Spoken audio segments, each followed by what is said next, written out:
എനിക്ക് 2-3 കൊച്ചു ചിന്തകൾ മാത്രമേ പറയാനുള്ളൂ. സൃഷ്ടികർമ്മം കഴിഞ്ഞ് ദൈവം വിശ്രമിക്കുകയായിരുന്നു. വിശ്രമിച്ചുകൊണ്ടിരുന്നപ്പോൾ കുറേ പെണ്ണാടുകൾ ദൈവത്തിൻ്റെ പക്കൽ വന്ന് പറഞ്ഞു, ഞങ്ങളെ എല്ലാവരും കടിച്ച് തിന്നാൻ കീറാൻ തുടങ്ങുകയാണ്. അങ്ങ് ഞങ്ങളെ സൃഷ്ടിച്ചപ്പോൾ വളരെ ബലഹീനമായ ഒരു അവസ്ഥയാണ് ഞങ്ങൾക്ക് നൽകിയത്.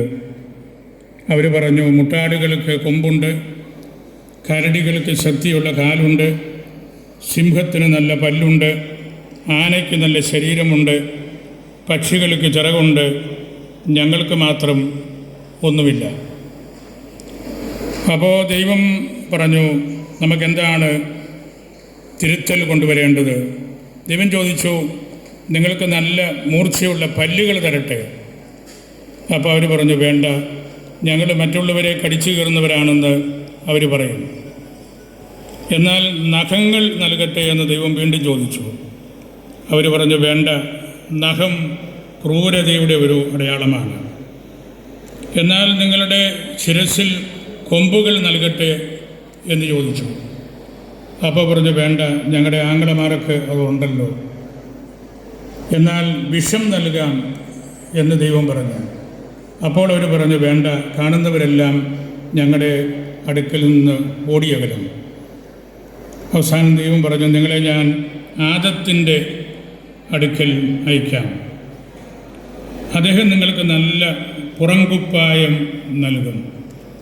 ആ പുറംകുപ്പായത്തിൽ രോമങ്ങൾ കത്തിരിച്ച് ലോകം മുഴുവനും ഒരു വാന്ത് കൊടുക്കാനുള്ള ഒരു ശക്തി നിങ്ങൾക്ക് കിട്ടും. അവസാനം ദൈവം പറഞ്ഞു, നിങ്ങളെ ഞാൻ ശാന്തരും വിനീതരും സ്നേഹമുള്ളവരുമായിട്ടാണ് സൃഷ്ടിച്ചത്. നിങ്ങൾ അങ്ങനെ തന്നെ ആയിരിക്കട്ടെ. ഈ കഥയിലെ സാരമാണ് എനിക്ക് ഈ ആശുപത്രിയിലെ ശുശ്രൂഷകരോട് പറയാനുള്ളത്. ശാന്തരും വിനീതരും സ്നേഹമുള്ളവരുമായിട്ട് നിങ്ങൾ ഇടപെടുന്നത് കൊണ്ടാണ് ഇവിടുത്തെ കാര്യങ്ങളൊക്കെ ഭംഗിയായിട്ട് പോകാനായിട്ട് സാധിക്കുന്നത്. നിങ്ങളെല്ലാവരും ആ ഒരു വലിയ സൗമ്യ ശാന്ത സ്നേഹ മാർഗങ്ങളിലൂടെ മുൻപോട്ട് പോകുന്നത് കൊണ്ട് ഇവിടെ വരുന്നവർക്ക് നല്ല ശുശ്രൂഷ ലഭിക്കുന്നുണ്ട്. നിങ്ങളുടെ സ്നേഹമാകുന്ന സൗമ്യമാകുന്ന ആ പുറംകുപ്പായമാണ് ഇവിടെ വരുന്നവർക്ക് എന്നും ആശ്വാസവും ശക്തിയും നൽകുന്നത്. ഇവിടെ ഈ 5 കൊല്ലം കൊണ്ട് ഏതാനും ചില കാര്യങ്ങൾ ചെയ്യാനായിട്ട് നമുക്ക് സാധിച്ചത് നമ്മൾ കണ്ടു. MDHൽ നിന്ന് നമ്മൾ കേട്ടു. അത് ഒട്ടനവധി ആളുകളുടെ കഠിനാധ്വാനത്തിൻ്റെ ഫലമായിട്ടാണ്. ഞാൻ ആരുടെയും പേരിലേക്ക് പോകുന്നില്ല. ഇവിടെ MDHനതെല്ലാം പറഞ്ഞു കഴിഞ്ഞു. ഇതിനോട് വളരെയേറെ കഠിനാധ്വാനം ചെയ്ത് സഹകരിച്ചവരെല്ലാം ഈ സെക്ടറിൽ ഇരിപ്പുണ്ട്. അവരുടെ ഫലമായിട്ടാണ് നമുക്കിത് ഇതുപോലെ കാണാൻ പറ്റുന്നത്. ഇതിൻ്റെ ആദ്യത്തെ ഭാഗം നമ്മുടെ നഴ്സിംഗ് കോളേജാണ്. മനോഹരമായിട്ട് പണിതു. അതും ക്ലീമീഷ് ബാബ തിരുമേനിയാണ് ഉദ്ഘാടനം ചെയ്ത് ആശീർവദിച്ച് നമുക്ക് നൽകിയത്. ഇതിൻ്റെയും മുഖ്യ അവസരങ്ങളിലൊക്കെ പിതാവ് ഇവിടെ വരികയും ആശീർവദിക്കുകയും ചെയ്തത് നമ്മൾ കണ്ടു. ഇതിൻ്റെ പ്രവർത്തനങ്ങളെല്ലാം ഈ ഇടവകയും ഇതിനോട് ബന്ധപ്പെട്ടവരും മുൻകാല MDമാരും മുൻകാല ഡയറക്ടേഴ്സും വിശേഷവിധിയായിട്ട് ഇപ്പോഴത്തെ MDയും ഇപ്പോഴത്തെ ഡയറക്ടേഴ്സും സ്പിരിച്വൽ ഫാദേഴ്സും വഴി ഒക്കെ നടക്കുന്നതാണ്. ഞാൻ രാജ്മോഹൻ ഗാന്ധിയുടെ ഒരു ചെറിയ വാക്യമാണ് നിങ്ങളുടെ മുമ്പിൽ പറയുന്നത്. അദ്ദേഹത്തിൻ്റെ അവസാന നാളിലെ ഒരു പുസ്തകമാണ് മോഡേൺ സൗത്ത് ഇന്ത്യ എന്നുള്ള സാമാന്യം ബൃഹത്തായ ഒരു പുസ്തകം. സുന്ദരമായ ചരിത്രമാണ്. അതിൽ അദ്ദേഹം പറഞ്ഞിരിക്കുന്ന ഒരു വാക്യം എനിക്ക് വളരെ ഇഷ്ടപ്പെട്ടു.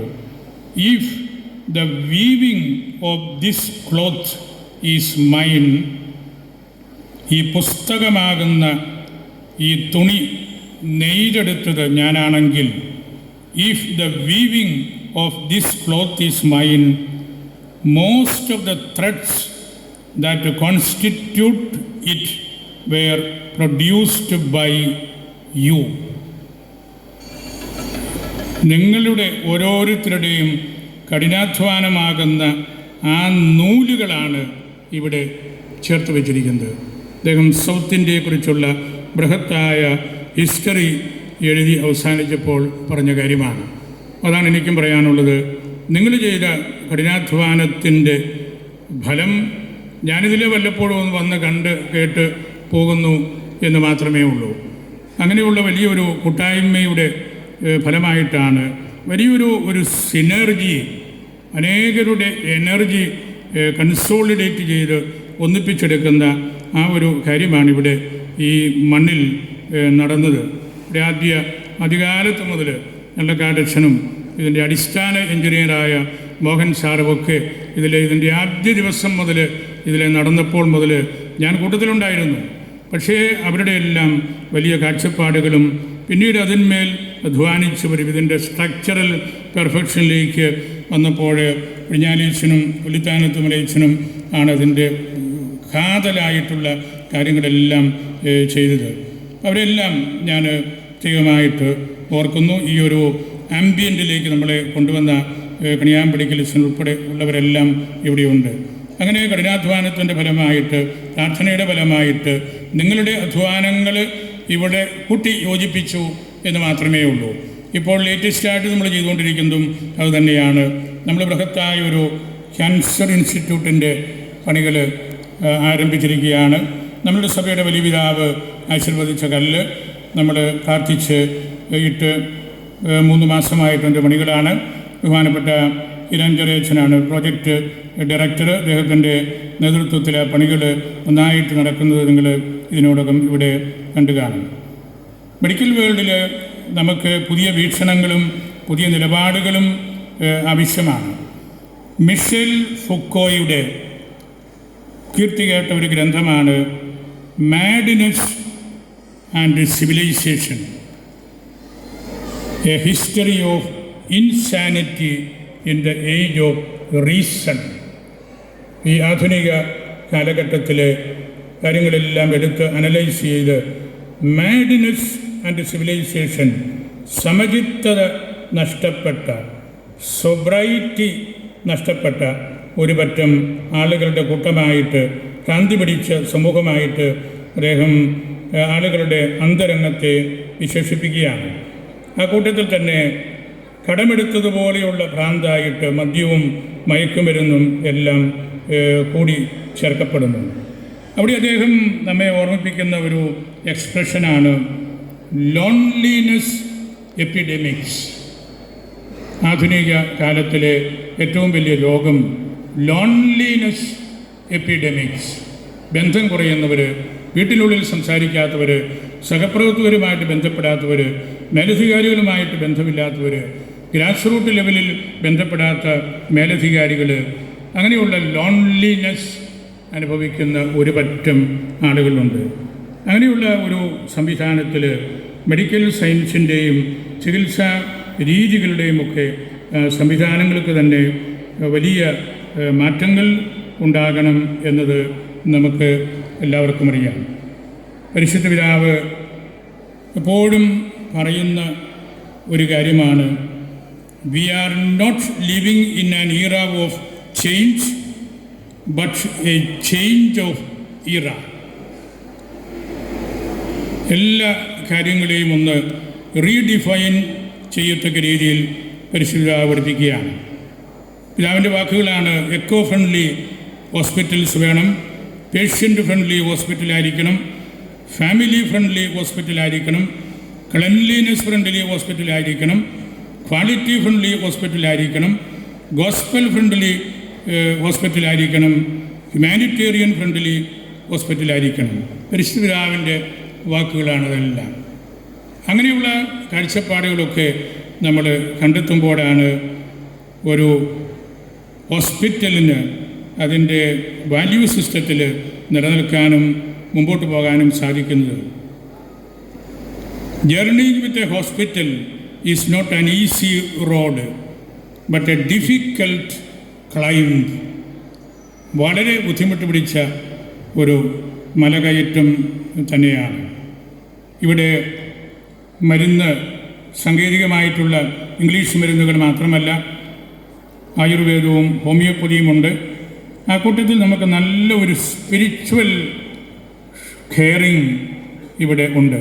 എല്ലാ ദിവസവും പരിശുദ്ധ കുർബാന, വിശുദ്ധ കുർബാനയുടെ ആരാധന, യാമപ്രാർത്ഥന, കൊന്ത നമസ്കാരം, കൺഫെഷൻ, ഉപസാരിക്കാനുള്ള അവസരം, രോഗി ലേപന ശുശ്രൂഷകൾ, പരിശുദ്ധ ഉദാശകളിലൂടെ നമ്മൾ മുമ്പോട്ട് കൊണ്ടുപോകുന്ന ഒരു ആശുപത്രിയാണ്.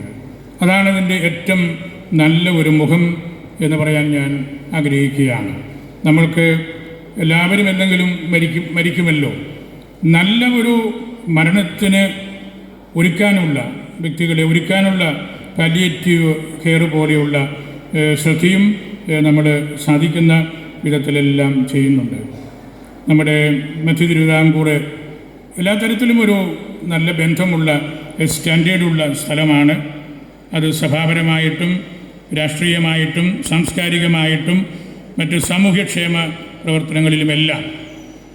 ജെറുസലേം ദേവാലയത്തെക്കുറിച്ച് പറയാറുണ്ടല്ലോ, അതിനൊരു വലിയൊരു ശക്തി ആ ദേവാലയം നശിപ്പിക്കപ്പെട്ടതിന് ശേഷവും ഉണ്ട്. ജെറൂസലേം സിൻഡ്രോം എന്നാണത് അറിയപ്പെടുന്നത്. ആ ദേവാലയത്തെക്കുറിച്ച് പറയാൻ അതിൻ്റെ ശക്തി എന്തായിരുന്നു? അത് ക്ലെൻസ് ആക്കിയപ്പോൾ, അതിലുള്ള കച്ചവട മനസ്ഥിതി അടിച്ച് പുറത്താക്കിയപ്പോൾ ഈശോ സ്ഥാപിച്ച ദേവാലയത്തിൻ്റെ പ്രസക്തി എന്താണ്? അത് ഡോമോസ് ഒറാസിയോണിസ്, പ്രാർത്ഥനയുടെ ഭവനമായിട്ട് എങ്ങനെ മാറുന്നു തുടങ്ങിയ കാര്യങ്ങളെല്ലാമാണ് അതിൻ്റെ പ്രത്യേകത. ഈ മിഡിൽ ട്രാവൻകൂറിൽ നമ്മുടെ എല്ലാവരുടെയും ഒരു ചിന്ത, ഈ മെഡിസിറ്റിക്കും ഒരു പുള്ളിങ് പവറുണ്ട്. ഇവിടെ നല്ല മെഡിക്കൽ റിസർച്ച് നടക്കുന്നുണ്ട്. മെഡിക്കൽ ഫീൽഡിൽ ഉന്നതമായ ക്ലാസ്സുകൾ നമ്മൾ കൊടുക്കുന്നുണ്ട്. അതുകൊണ്ട് വെറുതെ ഒരു മരുന്ന് അല്ലെങ്കിൽ ചികിത്സ കണ്ടെത്തുന്ന മേഖല മാത്രമല്ല, മെഡിക്കൽ എഡ്യൂക്കേഷൻ്റെ അടിസ്ഥാനപരമായിട്ടുള്ള കാര്യങ്ങളിലേക്കും പോകുന്ന സ്ഥലമാണിത്. നമ്മളുടെ ആത്യന്തികമായിട്ടുള്ള ലക്ഷ്യം മെഡിക്കൽ കോഴ്സുകൾ വഴി മെഡിക്കൽ കോളേജിൽ എത്തുക എന്നുള്ളതാണ്. നമ്മൾ വരും തലമുറയ്ക്ക് അത് സാധ്യം ആവുകയുള്ളൂ എങ്കിൽ പോലും നമ്മളതുകൂടെ മനസ്സിൽ കണ്ടാണ് ഈ പറമ്പും ഈ കെട്ടിടവും ഇതിൻ്റെ ഇൻറ്റേർണൽ സ്ട്രക്ചറിങ്ങും ഒക്കെ നമ്മൾ നടത്തിയിരിക്കുന്നത്. നമുക്ക് പല ഡിപ്പാർട്ട്മെൻറ്റുകളും ക്യാൻസർ ഇൻസ്റ്റിറ്റ്യൂട്ട് പോലെ പണിത് എടുക്കേണ്ടതുണ്ടായിരിക്കാം. ആദ്യ നാളുകളിൽ ഇതിനു വേണ്ടി അധ്വാനിച്ചവർക്ക് ഏത് കാര്യം അതാണല്ലോ, അതിൻ്റെ ആരംഭം കുറിക്കുന്നവർക്ക് വലിയ പ്രാധാന്യമുണ്ട്. ഇതിനുവേണ്ടി അധ്വാനിച്ചവർ ഇവിടെ ഒന്ന് കൂട്ടിയിണക്കി കൊണ്ടുവരാനായിട്ടൊക്കെ അധ്വാനിച്ച അച്ഛന്മാരുടെ പേര് ഞാൻ പറഞ്ഞു. അധികാലം മുതൽ ആ കൂട്ടത്തിലുണ്ടായിരുന്നവരായിരുന്നു നമ്മുടെ ബഹുമാനപ്പെട്ട ഇന്നത്തെ CEO ജസ്റ്റിൻ സാറും ഡോക്ടർ സണ്ണിയും. അവർ ഇതിൻ്റെ എല്ലാ മേഖലകളിലും അവരുടെ പ്രത്യേക കോമ്പിറ്റൻസിന് പുറമേ ഈ അച്ഛന്മാരുടെ കൂട്ടത്തിൽ, വർക്കിച്ചേട്ടൻ്റെ കൂട്ടത്തിൽ, ഈ ആദ്യകാല സംരംഭങ്ങളുടെ എഞ്ചിനീയറുടെ കൂട്ടത്തിലൊക്കെ എന്നും നിന്ന് അതിന്മേൽ നമ്മൾ ബിൽഡപ്പ് ചെയ്ത വലിയൊരു ആതുരാലയമാണിത്. ഇവിടെ നമുക്ക് ധാരാളം പേരിവിടെ സ്വീകരിക്കാനായിട്ട്, ഇവിടെ കാണാനായിട്ട്, ഇതിൽ നടക്കാനായിട്ടൊക്കെ വരുന്നുണ്ട്. അതിൻ്റെ എല്ലാം കാരണം നിങ്ങളുടെ വലിയൊരു അധ്വാനമാണ്. ഇതിനെ കൂട്ടിച്ചേർത്ത് കൊണ്ടുപോകുന്ന കാര്യത്തിൽ ബഹുമാനപ്പെട്ട MD അച്ഛനും നമ്മുടെ കൂട്ടത്തിൽ ഉള്ള അച്ഛന്മാർ, കിരഞ്ജര അച്ഛന്, പാറേക്കാട്ടച്ഛന്, കണിയാമ്പടിയിലച്ഛന്, കരികുളത്തച്ഛന്, നഴ്സിംഗ് കോളേജിൻ്റെ കൂടെ ചുമതലക്കാരനായ കുടിഞ്ഞാലിലച്ഛന്, കൊഴുപ്പംകുറ്റിയച്ഛന്, ഇങ്ങനെയുള്ള വലിയൊരു ടീം അച്ഛന്മാർ അവരുടെ സന്ധ്യാപ്രാർത്ഥനയും ഞാൻ വല്ലപ്പോഴും വന്ന് ഇവിടെ പങ്കുചേരാറുണ്ട്. അങ്ങനെയുള്ള ഒരു പ്രാർത്ഥനയുടെ അന്തരീക്ഷത്തിൽ അച്ഛന്മാർ ഒറ്റക്കെട്ടായിട്ട് നിന്ന്, അതുപോലെ പൗളീൻ മാഡം, CEO ജസ്റ്റിൻ സാറ്, 200-ലധികം ഡോക്ടർമാർ, 600ഓളം നഴ്സുമാർ, മറ്റ് എൻജിനീയേഴ്സിൻ്റെ വലിയൊരു സ്ട്രക്ചർ, ഇവരെല്ലാം അധ്വാനിക്കുന്നതുകൊണ്ടാണ്. അതുകൊണ്ടാണ് ഇതുപോലെ നമുക്ക് മുമ്പോട്ട് പോകാൻ പറ്റുന്നത്. അടിസ്ഥാനപരമായിട്ട് ചെറുപ്പങ്കൽ പള്ളി, ചെറുപ്പങ്കൽ വികാരി, മുൻ വികാരിമാർ, അതുപോലെ നമ്മളുടെ രൂപതയിലെ സാമ്പത്തിക ഭദ്രത കൂടുതലുള്ള പള്ളികൾ അവരുടെ കോശശ്രീ അനുസരിച്ച് മറ്റ് എല്ലാ പള്ളികളും, രൂപതയിലെ എല്ലാ പള്ളികളും എല്ലാ അച്ഛന്മാരും അവരുടെ ഒരു പങ്ക് ഇതിൽ തന്നിട്ടുണ്ട്. അതാണ് ഇതിൻ്റെ ആത്മീയമായിട്ടുള്ള, പണത്തേക്കാൾ ആത്മീയമായിട്ടുള്ള ബലം. നമ്മുടെ രൂപതയിലെ എല്ലാ ഇടവകളും എല്ലാ അച്ഛന്മാരും ഇതിനോട് ചേർന്ന് സഹകരിച്ചിട്ടുണ്ട്. അൽമായയുടെ റൂംസ് സ്പോൺസർ ചെയ്തവർ ധാരാളം പേരുണ്ട്. എങ്കിലും നമുക്ക് മറ്റ് സാമ്പത്തിക ബാധ്യതകൾ ഒക്കെ വളരെയേറെയുണ്ട്. പക്ഷേ അതൊന്നും നമ്മളെ അലട്ടുന്നില്ല. നമ്മൾ ഭാവിയെ ലക്ഷ്യം വെച്ചുകൊണ്ട് ചരിത്രം മറക്കാതെ നമ്മൾ മുമ്പോട്ട് പോവുകയാണ്. ഇതിൻ്റെ ചരിത്രത്തിൻ്റെ ഓർമ്മകൾ ഇവിടെ കാണിച്ചു. അതിനേക്കാൾ ഒരുപാട് കാര്യങ്ങൾ നമുക്ക് പറയാറുണ്ട്. ചരിത്രം എപ്പോഴും നല്ല കാര്യങ്ങളൊക്കെ കാണിക്കുകയുള്ളൂ. ചരിത്രം നല്ല കാര്യങ്ങൾ മാത്രമല്ല, ഇതിൻ്റെ പിന്നിലുള്ള എതിർപ്പുകൾ, കണ്ണീര്, അറ്റാക്സ്, ഇങ്ങനെ 100 കൂട്ടം കാര്യങ്ങളുണ്ട്. പക്ഷേ അതൊന്നും നമ്മളെ പിന്തിരിപ്പിക്കുന്നില്ല. നമുക്ക് കൂടുതൽ ശക്തി നൽകുക മാത്രമാണ് ചെയ്യുന്നത്. പ്രസിദ്ധനായ ഒരു ഇസ്രായേൽ മനഃശാസ്ത്രജ്ഞൻ പറഞ്ഞൊരു കാര്യമുണ്ട്. The destruction of the past is perhaps the greatest of all crimes. ചരിത്രത്തെ മറക്കുന്നതാണ് ഏറ്റവും വലിയ ക്രൈം എന്ന് അദ്ദേഹം പറഞ്ഞത് വളരെ വിലപ്പെട്ടൊരു കാര്യമാണ്. ചരിത്രം വളരെ സങ്കീർണമായ കാര്യമാണ്. ഈശോ പിറക്കുന്ന ചരിത്രം മത്തായി ശ്ലീഹ സുവിശേഷത്തിൽ 1-ാം അധ്യായത്തിൽ പറയുന്നുണ്ടല്ലോ. എത്രയോ ജനതകളുടെ ചരിത്രം പറഞ്ഞാണ്. അതിനകത്ത് രാജാക്കന്മാർ, പ്രവാചകന്മാർ, വേശ്യാവൃത്തിയിൽ ജീവിച്ചവർ, വളരെയേറെ മദ്യപാനത്തിൽപ്പെട്ടു പോയവർ, വിവാഹബന്ധങ്ങൾ ഛേദിച്ചു കളഞ്ഞവർ, അവർക്കെല്ലാം ഒരു പങ്ക് ഈ ഈശോയെ ജനിപ്പിച്ചതിലുണ്ട്. അവരുടെ എല്ലാം പേരും തലമുറകളും പറഞ്ഞ് മറിയത്തിൽ നിന്ന് ഈശോ പിറന്നു എന്ന് പറയുന്നതാണ് യഥാർത്ഥ ചരിത്രം. അങ്ങനെയുള്ള ചരിത്രമാണ് ഈ മെഡിസിറ്റിയുടെയും ചരിത്രം. ഞാൻ എൻ്റെ വാക്കുകൾ ഉപസംഹരിക്കുകയാണ്. ഇതിൻ്റെ 5 വർഷങ്ങൾ പൂർത്തിയാക്കുമ്പോഴുള്ള ഒരു സന്തോഷം ബഹുമാനപ്പെട്ട director, managing director doctor Kaniyodickal ഇവിടെ അതിമനോഹരമായിട്ട് നമ്മളോട് പറഞ്ഞു, വിശദീകരിച്ചു. അദ്ദേഹത്തിൻ്റെ ആ ഒരു പേഴ്സണാലിറ്റിയുടെ പ്രത്യേകത കൊണ്ടാണ് ഇതെല്ലാം ഇതുപോലെ ഒരു നല്ലൊരു കൊളേജിയൽ സ്പിരിറ്റിൽ കൂട്ടിച്ചേർത്ത് കൊണ്ടുപോകാനായിട്ട് സാധിക്കുന്നത്. എല്ലാവരോടും സമഭാവനയോടുകൂടി, പ്രത്യേകിച്ച് നമുക്കിവിടെ ഡയറക്ടേഴ്സായിട്ടുള്ള 5 അച്ഛന്മാർ, അവരുടെ സാന്നിധ്യം, മോൺസിഞ്ഞോർ പിഴിഞ്ഞാലിയുടെ സാന്നിധ്യം, അവരെയെല്ലാം കണ്ടും കേട്ടും, ഒപ്പം ഇതിൻ്റെ ഉള്ളിലേക്ക് വരുമ്പോൾ ഡോക്ടേഴ്സിൻ്റെ സെക്ഷന്, CEO, ഫിനാൻസിൻ്റെ ആൾ, ഇങ്ങനെയുള്ള ഒട്ടനവധി കാര്യങ്ങളുണ്ടല്ലോ. അവരെയെല്ലാം കൂട്ടിച്ചേർത്ത് നിർത്താനായിട്ട് അച്ഛന് സാധിക്കുന്നുണ്ട്. അച്ഛൻ്റെ നേതൃത്വത്തെ ഞാൻ പ്രത്യേകമായിട്ട് ഓർക്കുന്നു. അച്ഛൻ അല്ലെങ്കിൽ MD എന്ന് പറയുമ്പോൾ ഇവിടെയുള്ള 2017 പേരെയും ചേർത്താണ് ഞാൻ ആ വാക്ക് ഉപയോഗിക്കുന്നത്. കാരണം അപ്പോഴാണ് അദ്ദേഹം MD ആകുന്നത്. ഈ കെട്ടിടത്തിൻ്റെ MD അല്ല.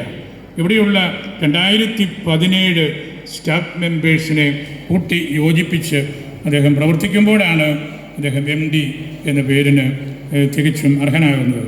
അച്ഛനെയും സഹപ്രവർത്തകരെയും ഞാൻ പ്രത്യേകമായിട്ട് ഓർക്കുന്നു.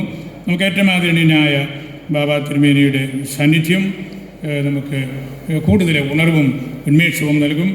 മലങ്കര സഭയുടെ മേജർ ആർച്ച് ബിഷപ്പ് എന്ന നിലയിൽ ആ സഭയെ ബാബ തിരുമേനി കോർത്തിണക്കുന്ന വിധങ്ങൾ നമ്മൾ കണ്ട് പഠിക്കേണ്ടതാണ്.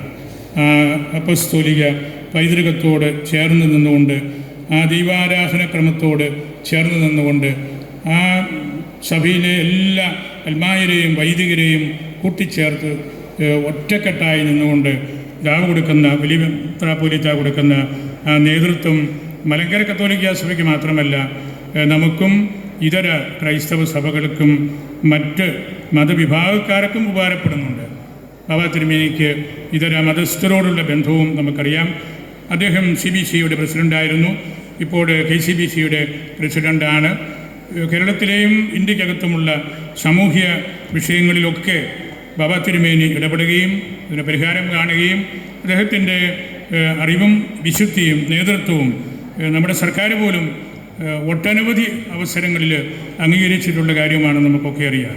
രാവിൻ്റെ സ്നേഹം ഞാൻ പ്രത്യേകമായിട്ട് ഓർക്കുന്നു. അതുപോലെ നമ്മുടെ മന്ത്രിയും നമ്മുടെ MLAയും നിങ്ങളെല്ലാവരും നിങ്ങളെല്ലാവരെയും ഈ മീറ്റിങ്ങിലേക്ക് ഒരിക്കൽ കൂടി ഞാനും സ്വാഗതം ചെയ്യുന്നു. പരിശുദ്ധ അൽഫോൻസാമ്മയ്ക്കും മാർ സ്ലീവായ്ക്കും സമർപ്പിച്ച് എൻ്റെ വാക്കുകൾ ഉപസംഹരിക്കുന്നു.